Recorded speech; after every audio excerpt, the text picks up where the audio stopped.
దైవ మర్మములు. సహోదరుడు భక్తి సింగ్ గారి అనుభవములో దేవుడు ఆయనకు బయలుపరిచిన దైవ మర్మములు. జనవరి 16. దావీదు ఆ కళ్ళమును ఎడ్లను 50 తులముల వెండికి కొనెను. అక్కడ దావీదు యెహోవా నామమున ఒక బలిపీఠము కట్టించి దహన బలులను సమాధాన బలులను అర్పించెను. యెహోవా దేశము కొరకు చేయబడిన విజ్ఞాపనలను ఆలకింపగా ఆ తెగులు ఆగి ఇశ్రాయేలీయులను విడిచిపోయెను. 2 సమూయేలు 24వ అధ్యాయము 24-25 వచనాలు. దావీదు జీవితంలో మరి ఒక సంతోషకరమైన దినము కలదు. అది దేవుడు దావీదును యెబూసీయుడైన అరౌనా కళ్ళమునకు తెచ్చిన దినమే.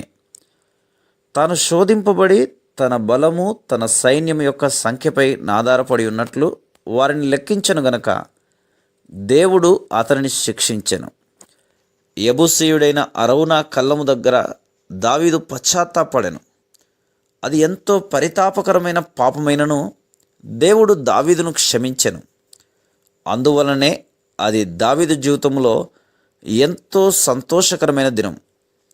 నీ జీవితంలో కూడా దేవుని చిత్తమునకు అవిధేయుడవై అంధుడవై చేసిన గొప్ప పాపము క్షమించబడిన దినం నిజముగా గొప్ప సంతోషకరమైన దినము కాదా?